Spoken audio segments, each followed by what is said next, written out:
Listen, I only have one more question for you. You mentioned before, in terms of when we were talking about physique, looking at certain pro wrestlers who you drew inspiration from when you wanted to get into this business. Who would be wrestlers that inspired Moose growing up that made him want to jump into this industry? First guy I have to mention is Ric Flair, because the first time I ever watched professional wrestling, since I was 8 years old, and I was just flipping through the channel and I saw wrestling, and I was like, "What is this? Like, where's all these guys in boots and underwear? What is this about?" I saw Ric Flair. I think it was a 1992 Royal Rumble when he actually won it, and the winner of the Royal title, he won it.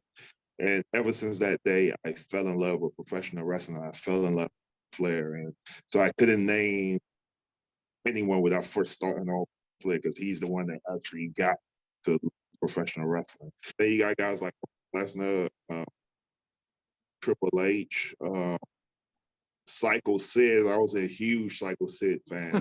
Very cool. Like watching him over, I was a humongous Psycho Sid fan. But if you watch him now, he wasn't really that good in the ring, but his demeanor and his presence and his facials was like so you could learn so much from those things, man. Now, so big shout out to him, big huge fan of his, and it was I was just a huge fan of wrestling. Like I remember I loved everyone, but those four guys I mentioned was like the big four who did it for me.